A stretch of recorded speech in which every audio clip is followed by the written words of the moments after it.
आ गया हूं मैं आपके लिए हिंदी व्याकरण में अलंकार लेकर के। इसके साथ साथ जो बच्चे 10वीं बोर्ड का परीक्षा दिलाने वाले हैं, 12वीं बोर्ड में है, उनके एग्जाम में भी हिंदी व्याकरण से व्याकरण पूछे जाते हैं, जिसमें अलंकार, संधि वगैरह सब शामिल है। तो संधि और समास तो हमने बता दिया है बहुत अच्छे तरीके से, सबका डाउट क्लियर हो गया। आज समझ लो अलंकार। अलंकार ध्यानपूर्वक समझिएगा। अभी मैं बता रहा हूं बेसिक कि क्या अलंकार होता है, फिर मैं बताऊंगा इसके ऑब्जेक्टिव किस तरह से आते हैं, कितने कंफ्यूजन भरे होते हैं, कितने सिंपल होते हैं, किस कैटेगरी में बांटा जाता है, सब कुछ सिखाऊंगा। लेकिन उसके लिए आपको अंत तक बना रहना पड़ेगा, और अंत तक नहीं बने रहोगे तो कब मैं बीच में बता के निकल जाऊंगा पता भी नहीं चलेगा। तो चाहते हो ना तो फिर सुनो, देखो, रुको।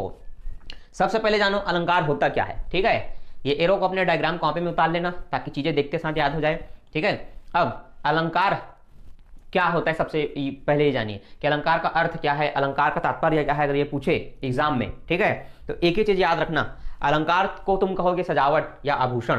क्या कहोगे? सजावट या आभूषण। अलंकारों का काम होता है काव्य या कविता को सजाना, उसकी सजावट करना, उसकी मेकअप करना। जैसे ब्यूटी पार्लर की लड़कियों की करती है मेकअप।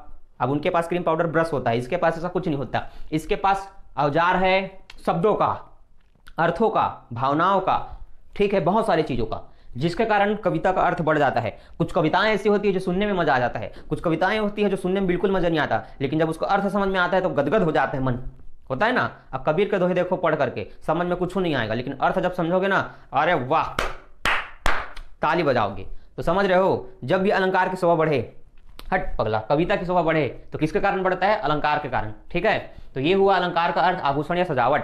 अब अलंकार के कितने भेद होते हैं अगर प्रश्न पूछता है तो दो तरह से प्रश्न पूछ सकता है एग्जाम में, अलंकार के मुख्य भेद या कुल भेद। पर अच्छे से याद रखना, जैसा पूछे वैसा एग्जाम में बताना। अगर पूछे अलंकार का मुख्य भेद तो सिर्फ दो बताना।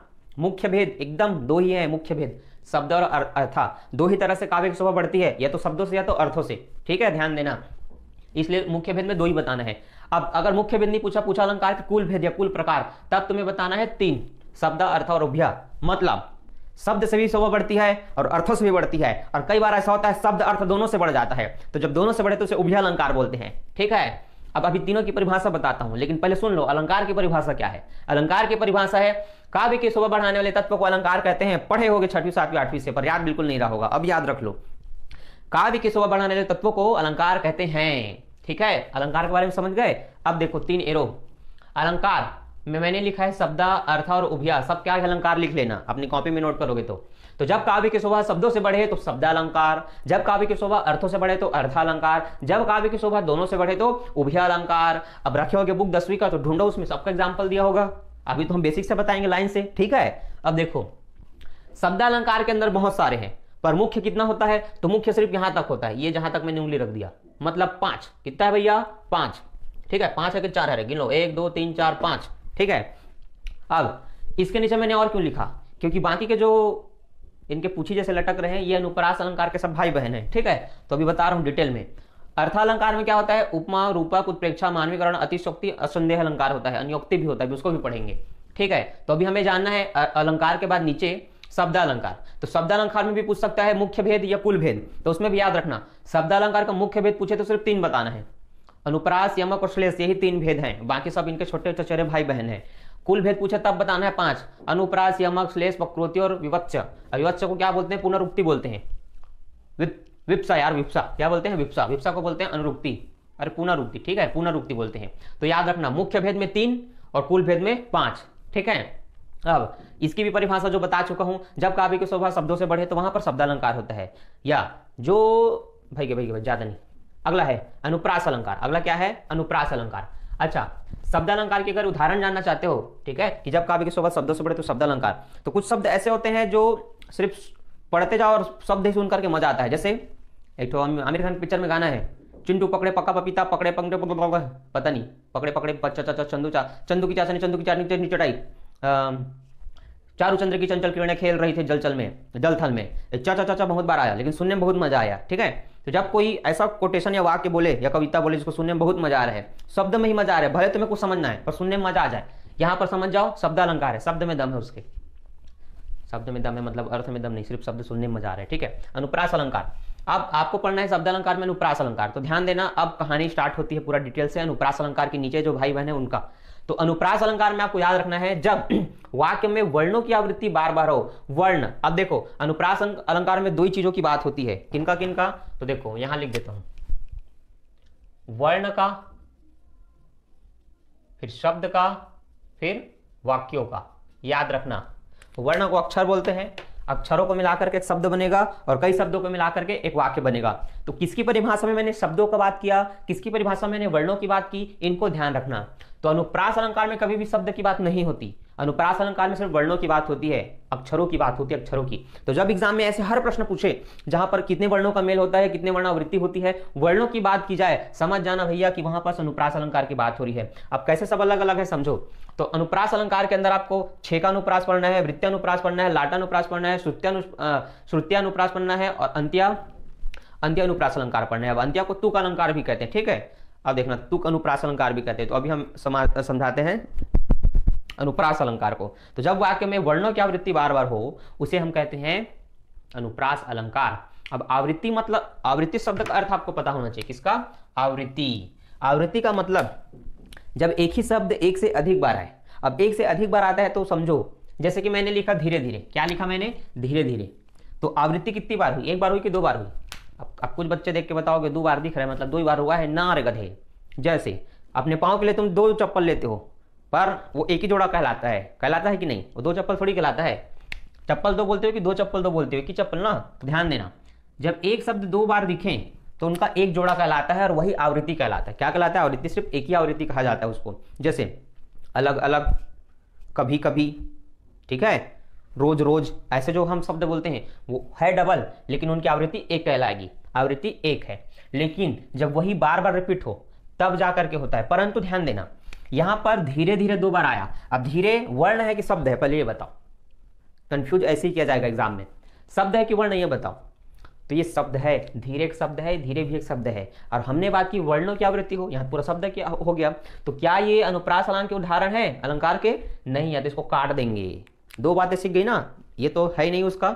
और अगर जो होता है दो हुआ तभी एक आवृत्ति कहलाया जाता है, ठीक है। अब देखो, चारु चंद्र की चंचल किरणें खेल रही थी जलथल में। चारु चंद्र की चंचल, इसमें क्या मिला तुम्हें, च एक, च दो, च तीन मिला, दो से अधिक बार, ठीक है। चंदू के चाचा ने चांदी के चमचे से चांदू की चमचे को चटनी चटाई। अब इसमें बहुत सारे चा है, तो ध्यान देना यहाँ भी चा बार बार आया। कितना मुश्किल है गाना, थोड़ा गा के दिखाना। पकड़े पिंटू पका पपीता, पपा के तो पकड़े पिंटू पट तेरी। अब देखो सीख गए ना अनुप्रास अलंकार के बारे में। अब बेसिक से समझना है तो अब उनके छोटे भाई बहनों को ध्यान से समझना बहुत जरूरी चीज है। अनुप्रास अलंकार में सबसे पहले छेका अनुप्रास अलंकार। छेका का मतलब क्या हुआ, अब छत्तीसगढ़ में रहते हो जानते होगे, जब तुम्हें चारों तरफ से कोई घेर ले तो उसको छेक दिया बोलते हैं। क्या बोलते हैं, छेक दिया। जैसे सड़क से तुम कहीं जा रहे हो, अब भैंसा लोग कहीं बैर बकरे लोग चल रहे हैं तो तुम जा ही नहीं पाओगे। अब फोन में कोई पूछा कहाँ हो, बोलोगे मुझे बकरियों ने छेक लिया है, मुझे इन कुत्तों ने छेक लिया है, मुझे इन गाय भैंस ने छेक लिया है। तो जिसने भी तुम्हें रोका, छेका, पूरा घेर लिया, वो छेका कहलाता है। क्या कहलाता है, छेका। अब छेका में देखो यहां पर वर्णों की आवृत्ति एक बार ही होगी। छेका में क्या होगा, वर्णों की आवृत्ति एक बार ही होगी। जैसे कि एग्जाम्पल के लिए मैंने लिखा राम राज। क्या लिखा मैंने, राम राज। नाच न जाने, क्या लिखा मैंने, नाच न जाने।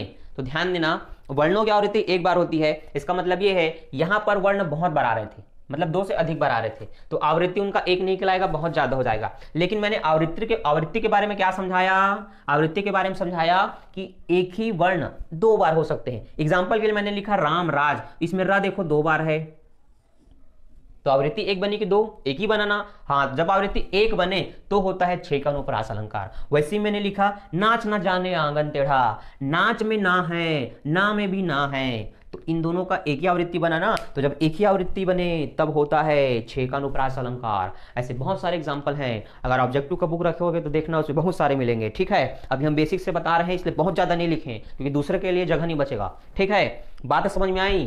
तो जब ऐसी बात हो जहां पर कोई वाक्य लिखा गया हो परंतु उसमें सिर्फ कोई आवृत्ति सिर्फ एक बार हो, तब वहां क्या बोलोगे, छेका अनुप्रास अलंकार। दूसरा देखो वृत्त्यानुप्रास अलंकार। अब वृत्त्या के जितने भी उदाहरण है मैंने नीचे में लिख दिया है। अब वृत्त्या में समझना है, इसी का अपोजिट है, ठीक है। एक से भले दो, दो से भले तीन बोलते हैं ना, बिल्कुल उसी की तरह। यहां आवृत्ति होती थी एक बार, यहां पर कई बार, कोई गिनती नहीं है। अब देखो तरनी तनुजा तट तमाल तरुवर बहुछाए। देखो ता एक बार हुआ, फिर 2 बार हुआ, फिर 3 बार हुआ, फिर 4 बार हुआ, फिर 5 बार हुआ, उससे भी ज्यादा हो सकता है। तो जब वर्णों की आवृत्ति 1 से अधिक बार हो जाए तब हम उसको 2 या 2 से अधिक बार हो जाए तब हम उसको बोलते हैं वृत्यानुप्रास अलंकार। वृत्त का मतलब बड़ा, ये समझ लो वृत्त एक गोला है जहां पर बार बार ता ता ता ता ता ता रिपीट होते जा रहे हैं, ठीक है, इसलिए हम उसको बोलेंगे वृत्यानुप्रास, ठीक है। अब लाटा की कहानी सुनो। लाटा इमली का बना के खाते थे, बहुत मजा आता था। अब ये वो लाटा नहीं है। लाटा का मतलब समझो क्या क्या लिखा हूं, जहां पर एक शब्द 2 या 2 से अधिक बार आए, जहां पर एक शब्द 2 या 2 से अधिक बार आए या बहुत सारे लोगों द्वारा एक ही शब्द को बार बार कहा जाए, वहां पर होता है लाटा नुप्रास अलंकार। जैसे देखो मैंने कहा था कि यहां पर सिर्फ आपको वर्णों को पढ़ना है, हाँ आपको सिर्फ वर्णों को ही पढ़ना है, पर यहां पर इसका कोई बेसिक एग्जांपल नहीं है, ये एक भावनात्मक बात है जिसको दिल से समझना पड़ेगा ध्यान दे करके। जब एक टीचर कक्षा में आते हैं तो सभी बच्चे क्या बोलेंगे, या तो नमस्ते बोलेंगे, तो सब नमस्ते नमस्ते नमस्ते, good morning good morning good morning, प्रणाम प्रणाम प्रणाम, जाते हैं तो बाय बाय टाटा टाटा, good morning good morning good morning बोलते हैं, ऐसा बोलते हैं ना, ठीक है। अब जब तुम महाभारत पढ़े होगे तो कविता में तुलसीदास के पढ़े होगे कि जब कृष्ण का संदेश लेकर के आता है उसका मित्र गांव में, तो सभी गोपियां पत्र को पूछती हैं मेरे बारे में क्या लिखा है, मेरे बारे में क्या लिखा है, मेरे बारे में क्या लिखा है, महू का लिखूं, महू का लिखूं, इतने ज़्यादा पूछते रहते हैं, एक ही शब्द को बार बार रिपीट करते हैं, एक ही शब्द को बार बार रिपीट करते हैं, ठीक है। तो शब्द एक से अधिक बार बोला जाएगा लेकिन अलग अलग व्यक्तियों के द्वारा बोला जाएगा। एक ही शब्द को बहुत बार बोला जाएगा लेकिन अलग अलग व्यक्तियों के द्वारा बोला जाएगा तब आपको समझना है वहां लाटा होता है। क्या होता है, लाटा होता है, ठीक है। अब आपको समझना है श्रुत्यानुप्रास अलंकार, जो सुनने में ही अलंकार के बारे में समझा दे वही होता है श्रुत्यानुप्रास अलंकार। अब उसके एग्जांपल देखो, मैंने लाटा के नीचे लिखा है आटा बाटा लाटा। अब ये क्या है, ये वृत्ता के अपोजिट है। जस्ट कैसे अपोजिट है, देखो यहां पर त की आवृत्ति सामने में हो रहा था, पहला ही अक्षर की जो त था उसी से, मतलब जब किसी वाक्य में पहले ही अक्षर में बार बार वर्णों की आवृत्ति हो तो वो होता है वृत्या, लेकिन जब किसी वाक्य में लास्ट वाले अक्षर में आवृत्ति मिल जाए, लास्ट वाले अक्षर से, तब उसको बोलते हैं श्रुत्यानुप्रास अलंकार। जैसे देखो कहत नटत रिझत बिझत, कहत नटत रिझत बिझत, मिलत बिलत लजिजाज, राम श्याम खटक मई मोहि कटक मई, ऐसा वाले जो हम बात करते हैं वहां पर ये सब चीजें बहुत अच्छे समझ में आता है। तो देखो कहत में ता है, नटत में ता है, रिझत में ता है, भिजत में ता है, मिलत में ता है, अब बिलत में भी ता है और लजिजात में भी ता है। तो ता कितनी बार मिला, बहुत बार मिला, लेकिन कहाँ मिला, शब्द के अंत में मिला। कहाँ मिला, अंत में। तो ता वर्ण की आवृत्ति हो रही है पर फर्स्ट में नहीं लास्ट में हो रही है। तो जब लास्ट में हो तो श्रुत्या और जब फर्स्ट में हो तो वृत्या। अब देखे दोनों भाई बहन को मिलाप कर दिए ना, ऐसा समझना है। अब क्या बचा, अब बचा अच्छा एक और एग्जाम्पल देखो, अगर ऐसा ना दे तो ऐसा एक ठो कविता देगा, ठीक है, वाक्य के रूप में देखो। हनुमान के पूछ में लग ना पाई आग, लंका सारी जल गई गए निशाचर भाग, पूछ में आग भी नहीं लगा वो लंका जल गई। ऐसा कैसे होता है भाई, इसका साइंस तुम्हें खोजना पड़ेगा। देखो अब यहां पर जो वाक्य लिखा गया है वहां पर एक लाइन जब खत्म होता है तो आग पे खत्म होता है, दूसरा लाइन खत्म होता है वो भाग पे खत्म होता है। यहां पर आपको क्या वर्ण 2 बार मिला, गा। पूरा शब्द नहीं ढूंढना है, पूरा शब्द मिला मतलब नहीं है, एक वर्ण मिलना चाहिए, गा दोनों में दिखा। ये होता है श्रुत्यानुप्रास अलंकार। अब हम देखते हैं अंत्यानुप्रास अलंकार, उसमें क्या होता है। देखो याद रखना कि उसको तुक अलंकार भी कहते हैं। क्या कहते हैं, तुक अलंकार, ठीक है। अब एग्जांपल देखो, नाथ शंभु धनु भंजनी हारा, होई है कोई एक दास तुम्हारा। तो देखो यहां भी क्या है, ये 2 चीजें एक साथ मिल रही है, हारा हारा। तो जब एक वर्ण के साथ कुछ शब्द लगा जाए या उन शब्दों का उपयोग किसी एक अन्य शब्द में किया जाए और वो शब्द के अंत में मिले, तब होता है अंत्यानुप्रास अलंकार। अंत्य मतलब अंत में, अंत्य मतलब अंत में। जैसे अगर एक वर्ड है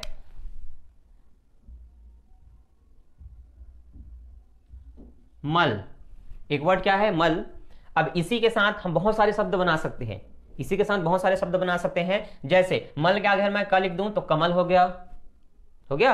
अब इसी मल के आगे मैं अगर वी लिख दूं तो विमल हो गया, विमल बोलो जुबान केसरी, हुआ कि नहीं।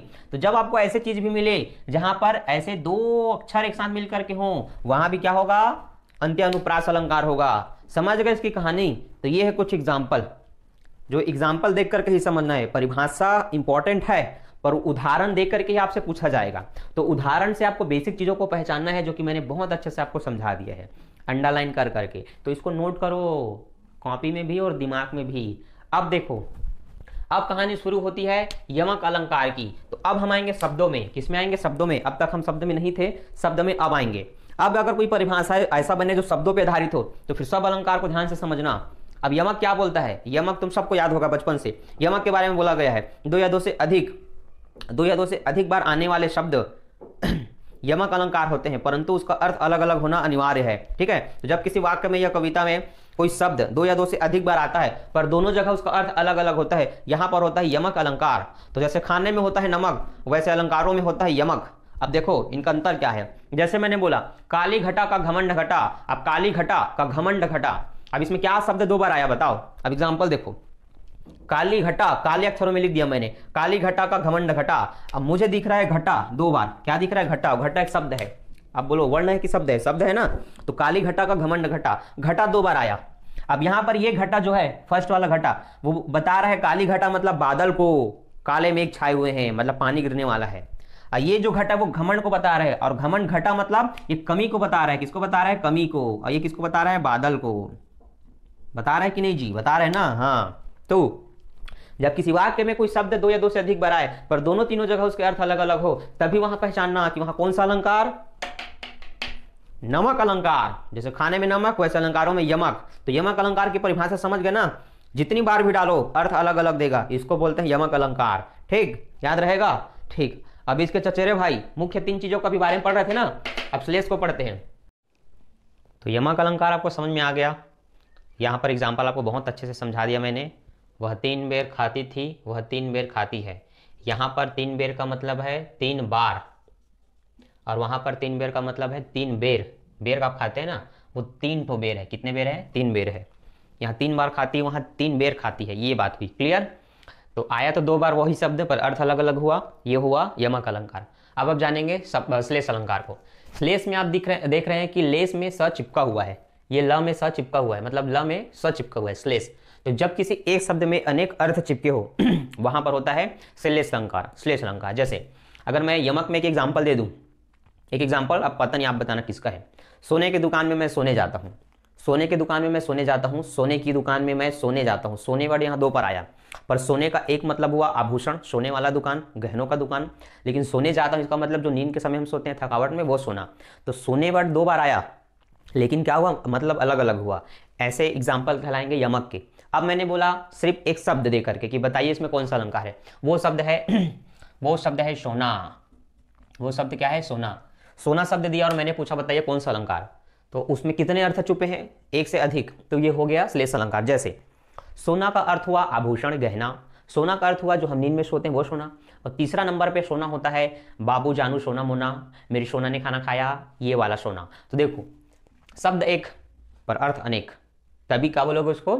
श्लेष अलंकार। Is that clear? ठीक, ओके। श्लेष अलंकार आपको अच्छे समझ में आ गया। अब आप समझेंगे पुनरुक्ति। पुनरुक्ति इसका मतलब होता है पुनरुक्ति, पुनः फिर से आ जाना, पुनः उक्ति हो जाना, पुनः फिर से आ जाना। जब हम कोई बात ऐसे करते हैं तो हम कुछ लोगों को नोटिस करते हैं कि वो एक ही बात को बार बार रिपीट करते रहता है, एक ही शब्द को रिपीट करते रहता है। ठीक है, जैसे मैं बीच में कहते रहता हूँ डाउट हुआ क्लियर तो लाइक सब्सक्राइब एंड शेयर, तो एक ही बात को मैं बार बार रिपीट कर देता हूँ। ठीक है, तो कुछ शब्द में, कुछ वाक्य में ये तो कुछ शब्द ही रिपीट हो सकते हैं, तो कुछ वाक्य ही रिपीट हो सकते हैं। तो ये जो एग्जाम्पल होंगे वो एग्जाम्पल होगा पुनःरुक्ति का। किसका होगा? पुनःरुक्ति का। जैसे ये पहला एग्जाम्पल, कभी कभी मेरे दिल में ख्याल आता है। रिपीट क्या हुआ? इसमें एक शब्द हुआ जो कि है कभी कभी। तो कभी कभी रिपीट हुआ कि नहीं? और हुआ तो कौन सा है? पुनरुक्ति। दूसरा देखो, संस्कृत में पढ़े होगे, 10वीं छात्र हो तो सले सले न माणिक्यम मौक्तिकम न गजे गजे पढ़े हो ना। सले सले का मतलब होता है धीरे धीरे। अभी मैं हिंदी में गाना लिखने वाला था, फिर बोलते अब सर गाना सिखा रहे हो, धीरे धीरे से मेरी जिंदगी में आना, इससे अच्छा संस्कृत में लिख दिए। ऐसे सले सले का मतलब भी होता है धीरे धीरे। तो समझ में आया? जब कोई वाक्य दोबारा रिपीट हो जाए या कुछ शब्द रिपीट हो जाए वहां होता है पुनरुक्ति। अब पुनरुक्ति के ढेरों एग्जाम्पल हैं, वो गाने जो आप रोज सुनते हैं। गानों में अधिकतर क्या होता है? एक कोटेशन वर्ड होता है जिसको बहुत सारे रैप पूरा करने के बाद फिर से उसको गा दिया जाता है। मिर्ची मिर्ची मिर्ची, बार बार मिर्ची बोलते थे ना, वही है क्या? पुनरुक्ति अलंकार। समझ गए? ठीक, अभी ऑब्जेक्टिव में ज्यादा अच्छे समझ में आएगा, पर अभी बेसिक चीज समझो। वक्रोक्ति, वक्रोक्ति में 2 चीज है, वक्र धन उक्ति। और वक्र का मतलब होता है टेढ़ा मेढ़ा उल्टा पुल्टा, और उक्ति का मतलब होता है कथन। तो फिर दोनों का मतलब क्या हुआ? उल्टा कथन। क्या मतलब हुआ? उल्टा कथन या टेढ़ा मेढ़ा कथन। तो जब किसी कविता में वाक्य को टेढ़े मेढ़े रूप से लिखा गया है या बोलने वाले ने ठीक बोला पर तुम उसका उल्टा मतलब निकाल दे रहे हो अपने मन से, ये हो गया फिर वक्रोक्ति अलंकार। क्या हुआ? वक्रोक्ति अलंकार। जैसे राधा और श्याम की गुफ्तगू देखो। श्याम ने खटखटाया दरवाजा, खटखट। राधा बोली कौन तुम? कौ तुम का मतलब होता है कौन हो तुम। अब ये क्या बोलता है होशियारचंद? घनश्याम हम। क्या बोल दिया? घनश्याम हम। ठीक है, यहां पर हो गया वक्रोक्ति अलंकार। दूसरा देखो, उसको नहीं समझे तो, कौन द्वार पर, मतलब उसने बोला दरवाजे पर कौन है? राधा में हरि। क्या बोल दिया वो? राधा में हरि। अभी राधा उसको देखी नहीं है और उसने, श्याम ने क्या बोला? राधा में हरि। और हरि का मतलब होता है बच्चों बंदर, वानर। तो फिर इसने भी कहा तो फिर तुम यहां क्या कर रहे हो? अरे बंदर हो तो तुम यहां क्या कर रहे हो? जाओ जंगल में। तो ये है मतलब। अब उसने हरि का मतलब भी कृष्ण होता है, उसने अपना ही नाम बताया, परंतु ऐसे शब्दों का यूज किया जिसका मतलब कुछ और होता था, इसने कुछ और ही मतलब निकाल दिया। अब वो मजाक में बोले चाहे ऐसे ही बोले, ये हुआ ना, इसको बोलते हैं वक्रोक्ति अलंकार। इसके ढेरों एग्जाम्पल है, इसको ढेरों एग्जाम्पल है, जो भी ऑब्जेक्टिव में जितना ज्यादा लगाओगे डाउट उतना क्लियर हो जाएगा। पर बेसिक चीज समझे, टेढ़ा मेढ़ा बात कर दिया जाए, ये हो जाता है वक्रोक्ति अलंकार। ठीक, तो शब्दालंकार के पांचों भाई बहन खत्म, एक साथ हमने इसको निपटा दिया। अब हमें पढ़ना है अर्थालंकार के, ये बहुत सारी चीजें। अर्थालंकार की परिभाषा मैंने आपको बताया था, जब काव्य की शोभा अर्थों से बढ़े, सिर्फ अर्थों से, तो वह कौन सा अलंकार? अर्थालंकार। कौन सा अलंकार? अर्थालंकार। अब देखो, उसमें सबसे पहले पढ़ना आपको उपमा। अब उपमा है तो एक खाने का उपमा नहीं है, ये उपमा और उपमेय है, उपमान है, उपमा और उपमान। देखो उपमेय और उपमान क्या है। उपमा अलंकार कहता है कि जहां उपमेय में उपमान की तुलना की जाए, उपमेय में उपमान की तुलना की जाए, वहां पर उपमा अलंकार होता है। अब देखो एग्जाम्पल देखो उसका। मैंने लिखा है गा रही है यामिनी मधुर कोकिला सी, पीपर पात सरिस मंडोला, सीता का मुख चंद्रमा। सीता का मुख चांद सा सुंदर है, सीता का मुख चांद सा सुंदर है। अब सीता हो गई उपमेय और ये हो गया उपमान। तो इसकी तुलना किससे की जा रही है? चांद से की जा रही है। किसका सुंदर कैसा है? चांद जैसा है। गा रही है यामिनी मधुर कोकिला सी, यामिनी कोई लड़की होगी जो कैसी गा रही है? कोकिला सी। और कोकिला का मतलब कोयल, और कोयल का आवाज सबसे अच्छा रहता है, जब भी सुनाई दे तो हमारा मन भी बोलता है कू कू, फिर वो चिल्लाती है कू कू, तो ये चलते रहता है, आवाज बहुत अच्छी लगती है। तो इस लड़की की आवाज को किससे तुलना की गई है? कोकिला, कोयल की आवाज के जैसे। तो जहां पर ये चीजें दिखे, इसकी तुलना उससे की जा रही है, इसकी सुंदरता बताई जा रही है किसी दूसरे प्रसिद्ध चीजों के बारे में। मतलब कोकिला प्रसिद्ध है आवाज में, चांद प्रसिद्ध है उसका एकदम सुंदरता में, ऐसी कुछ भी चीज जो पहले से प्रसिद्ध है, तो दूसरे को तुम उसकी तुलना करके बता रहे हो। अब बचपन में जब हम कक्षा 8वीं 7वीं में थे, तब हमें मोहल्ले वाले बोलते थे तो सलमान खान है, ये तो एकदम सलमान खान है, सलमान खान के जैसे दिखता है, तो हम भी ऐसे चलते थे सलमान खान के जैसे। तो हमारी तुलना किससे की जाती थी? सलमान खान से, ऐसा। ठीक है, तो समझ गए। अब दूसरा समझो। समझ में आ गया ना क्या उपमेय उपमान? हाँ, डाउट होना चाहिए क्लियर, तभी करोगे लाइक सब्सक्राइब एंड शेयर।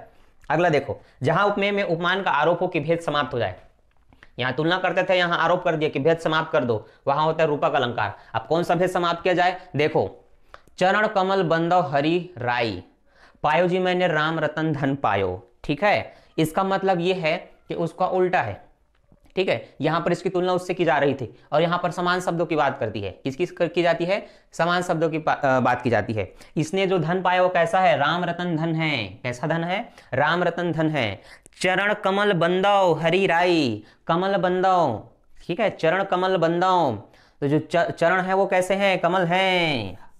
तो यहां पर ऐसे ढेरों एग्जाम्पल आपको भी मैं बताऊंगा ऑब्जेक्टिव में, तो चीजें होंगी ज्यादा क्लियर। तो यहां पर समझ जो तुलना की जाती थी और यहां पर समान चीज मिल जाता है। जैसे कोई बच्चा बोलता है मुझे चंद्र खिलौना चाहिए। क्या चाहिए? चंद्र खिलौना चाहिए, मतलब ऐसे ही खिलौना चाहिए जिसमें चंद्र लगा हो। ठीक है, अब जैसे कि किसी के आशिक ने अपनी आशिक मासूका को बोल दिया कि मैं तेरे लिए चांद तारे तोड़ के लाऊंगा।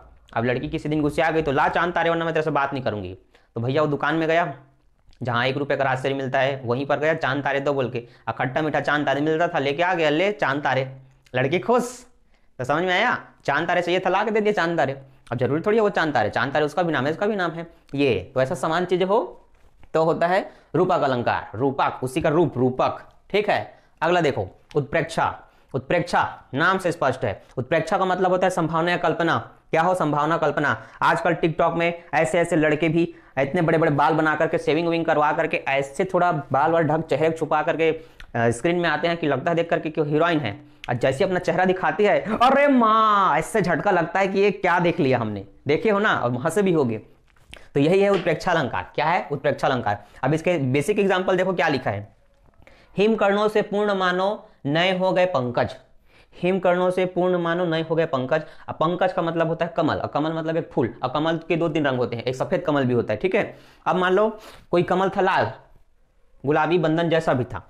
हिम कर्ण मतलब जब छोटे छोटे बर्फ की बूंदें उस पर गिरी, वो पूरा ढक गया, उस पर व्हाइट हो गया। अब देखने में क्या लगेगा? एकदम चकाचक व्हाइट लगेगा, मतलब नया हो गया। तो ठीक है, तो यहां पर हमने क्या किया? हमने संभावना की कि नया पंकज खिला है, या एक नया पंकज, वो पंकज नया मतलब वो कमल नया हो गया, नया खिला है, जबकि वो पुराना ही है, बस वो हिम से ढका हुआ है। तो आपको संभावना हो जाती है चीजों को देख करके, ठीक है। और देखो क्या लिखा है, मुख मानो चंद्र है।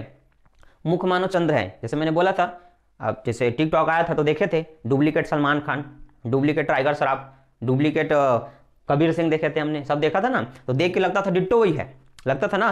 तो जब एक वस्तु को देख करके दूसरी वस्तु की मतलब सेम उस दूसरी वस्तु की संभावना कल्पना हो जाए, वहां पर होता है उत्प्रेक्षालंकार, ठीक है। यहां पर कुछ बेसिक चीजें आपको क्या मिलेगी? यहां पर आपको बेसिक चीजें, कुछ शब्द मिलेंगे, ये मानो, जानो, मनहु, मनु, जनहु, जनू, ये कुछ चीजें मिलेंगी। जैसे मैंने बोला मुख मानो चंद्र है, तो मैंने मानो यहां बोला था, देखो मानो आपको दिखा कि नहीं दिखा? ऐसे बहुत सारे एग्जांपल मिलेंगे हिंदी में जहां पर आपको ये चीजें मिलेंगी, तो इनसे आप शॉर्ट में पहचान सकते हो, एक ट्रिक है। नहीं तो फिर बेसिक से सीखो, क्या बात है, ज्ञानी बनोगे। अगला देखो मानवीकरण। अब मानवीकरण नाम से स्पष्ट है, कवियों ने प्रकृति की सुंदरता का वर्णन किया। हमारा एक युग बीता है जिसको हम छायावादी युग कहते हैं। तो उस समय के जितने भी कवि थे प्रकृति की सुंदरता का वर्णन करते थे, पर किसका रूप को आधार मान करके? मानव की सुंदरता, मानव के रूप को आधार मान के करते थे। महादेव वर्मा ने खतरनाक कविता लिख दी है, ठीक है। जब पानी गिरने वाला होता है तो काले बादल छा जाते हैं, तूफान चलने लगता है, फिर पानी टप टप टप गिरना शुरू होता है, ठीक है। करा गिरेगा तो व्हाइट व्हाइट दिखता है। अब उसने मान लिया वर्षा को वर्षा सुंदरी। क्या मान लिया? वर्षा सुंदरी, ठीक है। काले बादल उसके काले वस्त्र हैं, पानी की सफेद बूंदे या बर्फ का छोटा छोटा टुकड़ा जो गिरता है ये उसके सफेद वस्त्र हैं। अब जैसे पानी गिरेगा धीरे धीरे नीचे आता है पानी, तो उसने कहा कि मानो वर्षा सुंदरी अपने बाल बिखरा करके, कपड़े उलझा करके धीरे धीरे धीरे धीरे नीचे आ रही है।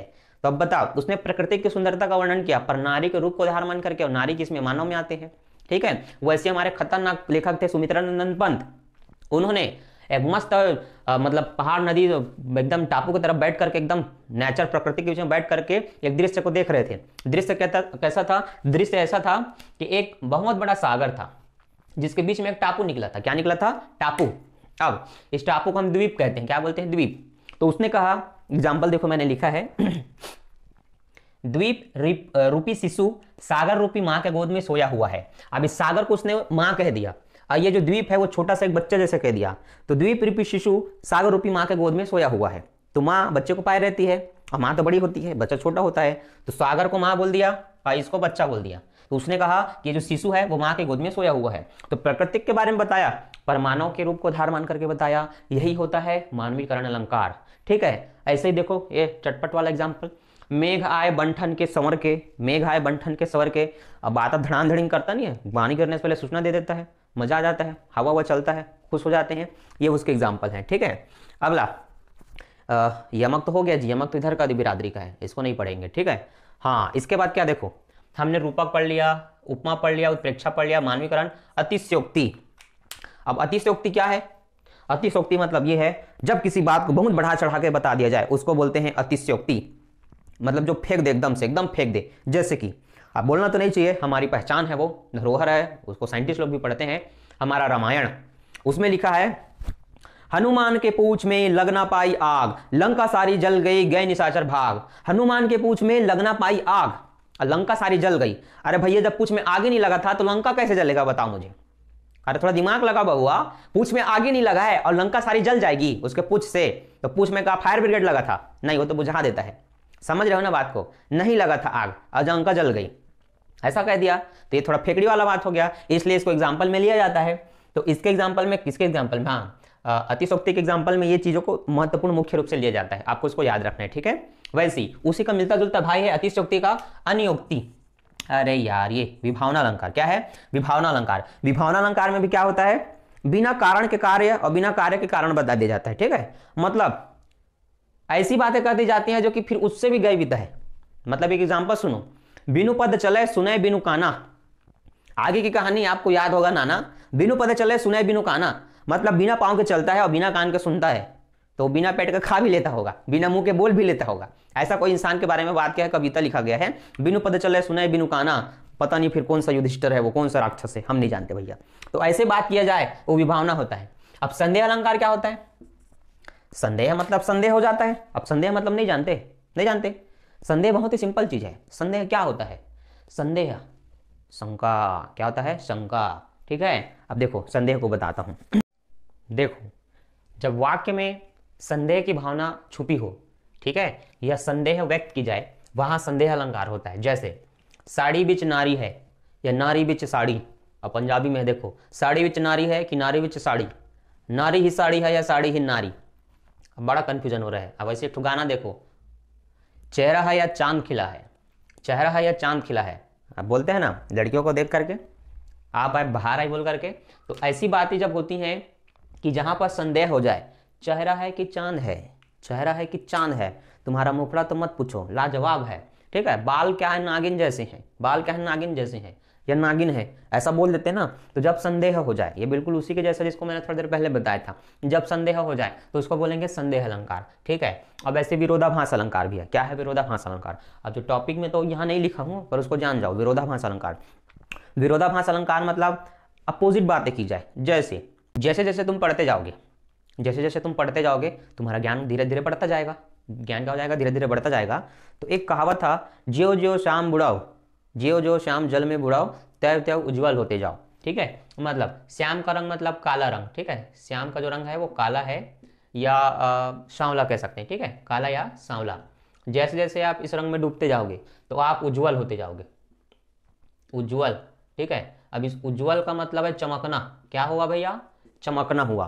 तो तुम काला अंदर आओ डूबते जाओगे तो चमकोगे का? नहीं। तो थोड़ा विरोधाभास बात हुआ ना, इसको विरोधाभास बोलते हैं। जैसे कि अभी हमने किसको पढ़ा था? ये अतिशोक्ति को पढ़ा था, ठीक है। तो ये थोड़ा मिलता जुलता चीज है, इनको याद रखना।